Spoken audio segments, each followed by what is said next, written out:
مدين فللا دا الفرما وتنذو الحجة وتاني مدين فللا دا الفرما وتنذو الحجة وتامي درجة وتنذو الحجة وتامي درجة وتنذو الحجة وتامي درجة. أسكن أفريقيا TV3 أكو هنا فاد الدنيا. السلام عليكم ورحمة الله وبركاته. بركم كده وانا اللوكاتشي. بركم كده سادة مو أشكين صابون شرمو ميتاكين فتووين حجي. Shirin fatoyin hajji shiri ne da zai rika tattarowa wato mai kallo wasu daga cikin fatoyi da ake tambayan maluma a fadin duniya yanda ake gudanar da ibadan hajji ko kuma wasu kurakurai da wani alhajin ya tafka a wasu shekaru domin masu yin aikin hajji a gaba su kiyaye su. Sannan shirin yakan miƙa tambayoyin ne ga shehin malamin mu Sheikh Shu'aibu Abubakar Idris domin samun cikakken bayani akan yanda za mu yi aikin hajji karɓaɓɓe. Allah ba mu ikon karantuwa daidai kuma an sawa daidai daga bakin malam akar makalla muna malali marhabin a cikin wannan shiri. Assalamu alaikum warahmatullahi wabarakatuh. Alaikum assalam warahmatullahi wabarakatuh. To malam kai tsaye zamu bude tambayar mu ta farko a cikin shirin mai cewa assalamu alaikum gafarta malam ina so in ji aikin hajji bana in Allah ya yarda. To malam yanka da ake yi a can na hadaya idan na yi shi ya dauke min cewa iyalaina ba sai sun yi layya a nan gida da na bar su ba. إن الحمد لله نحمده ونستعينه ونستغفره ونعوذ بالله من شرور أنفسنا وسيئات أعمالنا من يهده الله فلا مضل له ومن يضلل فلا هادي له وأشهد أن لا إله إلا الله وحده لا شريك له وأشهد أن محمدا عبده ورسوله صلى الله عليه وعلى آله وصحبه وسلم. بعد السلام عليكم ورحمة الله وبركاته مجددا. muna gode wa Allah da ya bamu wannan dama muka sake haɗuwa a wannan fili na wato fatawoyin aikin hajji.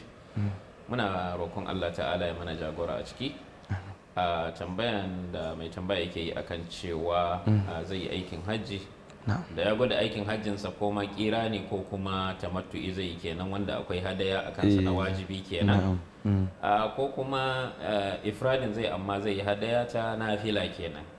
A nan hadaya daban wato lahiya daban udhiyya daban saboda haka ba wadda take dauke wata inda hali shi yayi hadayansa in wajibi ne dama shi dole yayi udhiyya ba wajiba bace amma inda hali ai udhiyya wannan babu cin karo a ciki saboda haka zai udhiyyansa inda yake kuma zai yi hadayansa shi wanda ya tafi aikin haji su kuma wanda suke gida za su yanka abin layyansu. Dalili kuma hadisin da ya tabbata Bukhari da Muslim na lahiyan manzon Allah sallallahu alaihi wasallama da ya zo akwai hadisin Anas akwai da Zula bin Umar akwai hadisin Aisha radiyallahu anha annabin Allah yayi lahiya hadisin Anas yayi lahiya da wato abin nan raguna guda biyu kuma shekaran da ya tura Abubakar as-Siddiq ya jagoranci mutane a aikin hajji shekara ta 9 kenan ya tura da hadaya da Aisha take cewa radiyallahu anha ita ma ta tukka abin nan igiyoyin da aka daura alamun wato shi'ar na waɗannan wato dabbobin da annabin Allah ya tura tare da Abubakar Siddiq.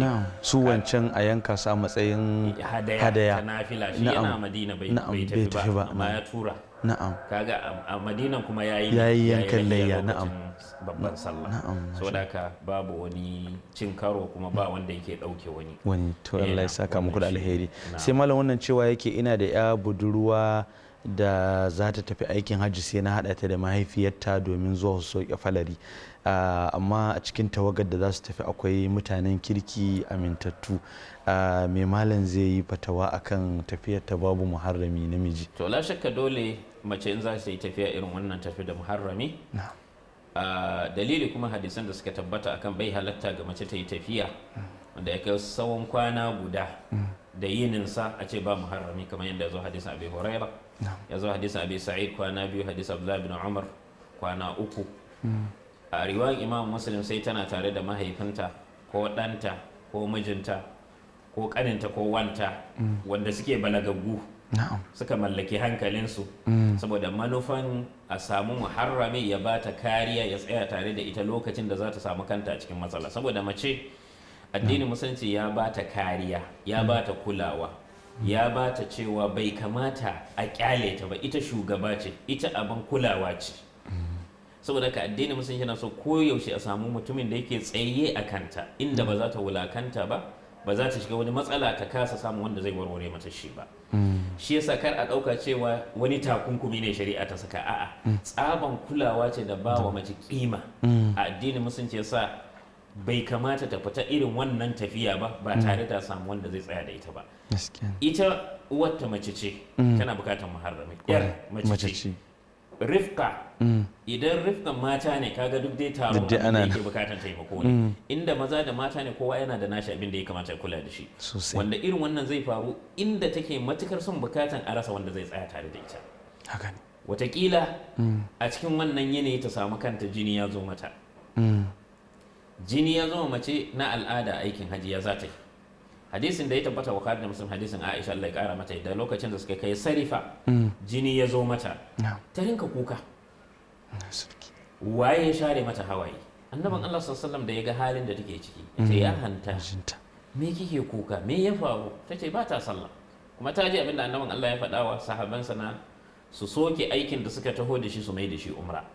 Gashi halin da ta samu kanta a ciki. Annaban Allah ya ce ki kwantar da hankalinki, ki duk abin da alhaji yake yi, sai dai kawai ba za ki yi dawafi ba. Saboda haka anan la shakka ya kamata a fahimci manufofi na samar da muharramin nan da ake magana a kansa. Duk wanda yake aikin hajji ya san yadda mata suke shiga halin da suke samun kansu a ciki. Nakan tuna akwai wata shekara a bayan kammala aikin hajji, matan nan ta tafi daga cikin alhazai, ba zan faɗi dai jihar ba, ba ta tare da muharrami, ba mijinta ba kowa nata. Matan nan kusan ta ce ko su sa ta a jirgi ta koma gida ko ta shiga wani hali na fasikanci saboda yanin da ta samu kanta a ciki. To waye zai mata wannan abubuwa ɗin? Kuma akan samu irin wannan ɗin, a samu wato fasikanci filan ko a gidajen alhazai ko kuma amina tare da abin nan. Me yake kawo wannan? Babu wanda yake nan wanda zai bata kariya, ko mijinta ko babanta, wanda in akwai wata matsala nan da nan shi zai warware mata wannan matsala. Duk abin da zai dauka masa ba zai gabata lokaci bane. Amma ko alhaji ne ko hukuman alhazai ne, akwai wanda za a ga cewa akwai wata shekara waɗansu mata daga Nasarawa malam, na zo zan yi dawafi, rike ni suka yi, bayan da ba su san komai ba kuma abin da ya haɗa ni da su, amma sun ga cewa wato ba wanda zai taimake su akan wannan abin illa ni, tunda muna tau'iya a lokacin a Makka. Haka suka rike ni a wajen dawafi. Haka na je wani gidan yan Abuja ne a lokacin, na samu wata mace a cikin wani hali, ba wanda ya kula da ita, tana cikin wani halin da take bukatan a taimaka mata. So daga kenan duk wanda yake aikin haji ya san mata irin halin da suke shiga a ciki. Saboda ka la shakka idan shari'a ta faɗi abu, la shakka akwai kulawa ne da ba wa mace muhimmanci. Yasa a ce kar ta yi tafiyan da ya kai tsawon kwana guda ba tare da muharramin nan aka faɗe su saboda wanda yake da alaka da ita na da zai tsaya kowane irin hali ta shiga zai ba ta kariya. Saboda ka a hadisin Abdullahi ibn Abbas, lokacin da annabin Allah ya faɗi maganan nan, sai ɗaya cikin sahabansa ce, annabin Allah an rubuta ni zan fita jihadi, amma matata gashi ta tafi aikin haji. Annabin Allah ce ka soke wannan fita jihadi ka je ka samu matarka a wajen aikin haji. So daga la shakka wannan abu akwai hikimomi da yawa a ciki. So daga kamata yayi wato wannan kuma sharadi na shartul wujub. Haji baya wajaba akan mace har sai ta samu muharrami. Akwai bambanci tsakanin shartul wujub da shartul sihha. A nan idan ta yi aikin hajjin ba tare da muharrami ba, aikin hajjin ta sahih ya karbu, yayi na'am, sai dai akwai laifi na cewa me ta yi ba muharram, ta yi babu muharrami. Saboda haka kenan mala anan zai iya biya mata da ita da wanta ko kaninta ma, ko shi da kanshi, na farko ko shi ko mahaifanta ko wanta ko kaninta ko ɗanta, ko kuma ya haɗa tun da uwan ne, na'am, ko ya haɗa su dukansu, ya haɗa su da muharrami ɗin su tafi. Amma a samu namiji wadda zai iya bata kariya, zai tsaya tare da ita duk halin da ta shiga. Wannan shi ne. Allah ya saka da alheri. Malam wannan cewa yake na taɓa yin aikin hajji kuma ina son komawa amma ana bi na bashi. Wanne ya kamata na fara yi? Biyan bashin da ake bina ne ko kuma in koma hajjin daga baya in na samu sauli na biya bashin da ake bina? to alhamdulillah wanda ya samu tunda ya aikin haji na wajibi abinda ya kamata shi ne biya bashi ba aikin haji ba saboda hakkin wa'anda suke bin sa bashi yana gaba da wato wannan hajji na nafila kenan, aikin haji kenan tunda nafila ce kuma gaskiya saboda haka abinda ya wajaba a kansa ya kamata ya biya bashi ya tafi aikin hajjinsa baya tunanin wani abu saboda baya da tabbashin cewa zai dawo kuma zai ci gaba da samun wannan kuɗi da yake da su a yanzu wanda zai biya aikin hajji da su. Allah ya saka lahari. Malam wannan cewa take yi tafiya aikin hajji, na samu damar zuwa aikin hajji kuma ina da yaro dan karami na tafi da shi. To malam idan yayi aikin hajjin nashi ingantacce ne sannan kuma za a iya lissafa mai a matsayin hajjinsa na farilla kenan ko kuma ya hukuncin hajjin yaro yake? Aikin hajji da yaro ko kuma aikin hajjin yaro yayi. Na'am. Wanda dalilin mu anan shine hadisin da ya tabbata a sahihul bukhari, akwai hadisin sa'id bin yazid yake cewa an yi aikin haji da ni tare da manzon Allah sallallahu alaihi wasallam ina dan shekara 7 daga yaro ne shi.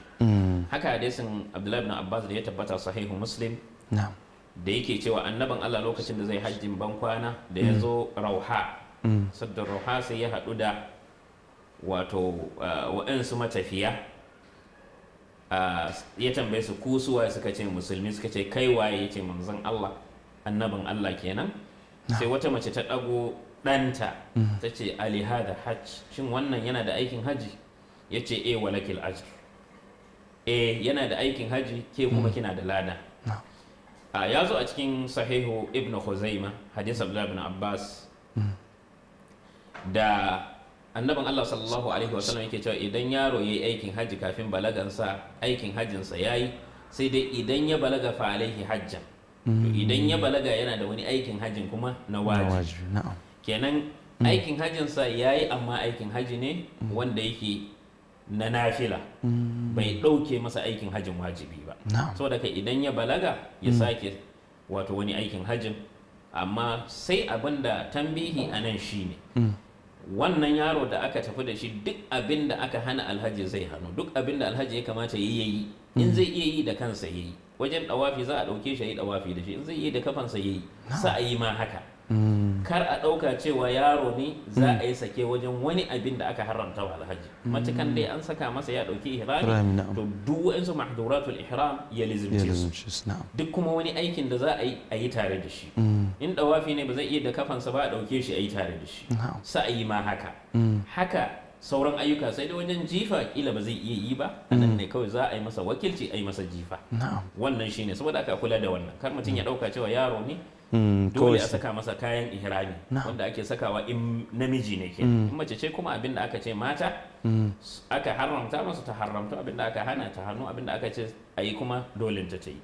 Wannan shine. To malam Allah ya saka da alheri. Mai tambaya ta gaba cewa yake malam meye hukuncin aikin hajji ga waɗanda suke da yatta waya haka ko ta jiki ko matsala a kwakwalwa, gurguntaka da dai sauran nakasoshi, yaya hukuncin aikin hajjin su yake, ko kuma aikin hajji dole ne a kansu? Idan akwai mutumin da yake da tabuwa na hankali, wannan dama an ɗauke masa, ba abin da yake wajaba a kansa. Dalili hadisin da ya tabbata a sunan na Abi Dawud, hadisin Aisha da annabin Allah sallallahu alaihi wasallam yake cewa an ɗauke alƙalami ga mutum uku, wanda yake bacci har sai ya farka, da wanda wato yaro har sai ya balaga, da kuma wanda yake da taɓin hankali har sai lokacin da ya warke ya dawo cikin hayyacinsa da hankalinsa. Saboda ka idan wannan tawaya da yake da ita abin da ya shafi kwakwalwansa ne, ko irin gaɓon nan ne da baya fahimtar komi, to wannan baya ciki. Wanda akwai hadisin da ya tabbata ko hadisai sun tabbata musnad Imam Ahmad, haka na Mu'jam at-Tabarani, game da jinjiraye da za su rasu kafin balaga, da kuma mahaukacin da rayuwarsa gaba ɗaya a cikin ɗaukewan hankali ne, ko tsohon da addini ya riske shi baya fahimtar komi, ko kuma gaɓo haka wanda wato gaula ne, yana yin abu na wautanci, kamar wanda ake cewa abin nan da Allah yake cewa وإن كان سفيها أو ضعيفا أو لا يستطيع أن يمل. أوكي نعم اسمه ثلاث أورات ني. لا ثلاث أورات با. يكي cewa وقل لما يغضضن من أبصارهن ويحفظن فروجهن ولا يبدين زينتهن إلا أو نسائهن أو التابعين غير أولي الإربة. التابعين غير أولي الإربة كمان قولوني haka wawa ne haka bai da wayo bai san abin nan ba yana yin abu da yara suna jifansa. To waɗannan hadisin da ya tabbata a cikin musnad Imam Ahmad ya zo cewa waɗannan dama in sun tashi ran da alƙiyama za su yi uzuri wa Allah cewa su addinin ya zo musu ba su fahimtar komai shine Allah zai musu jarabawa. Saboda haka kenan idan wannan bangaren ne dama bata kuɗi ne kace za ka biya ma mai dan tabi ko mai wannan wanda yake da tabin kwakwalwa. Na'am to mala ina ganin suna nan zamu je hutar bin lokaci idan muka dawo zamu je wanda suke da tawaya ko ta halitta ko kuma gurmunta ko rashin wata gaba a jiki. Yan wa masu kallo zamu tafi hutar bin lokaci na wannan shiri da muke kawo muku da fatan ba za ku yi nisa da akwatunan talabijin ɗinku ba.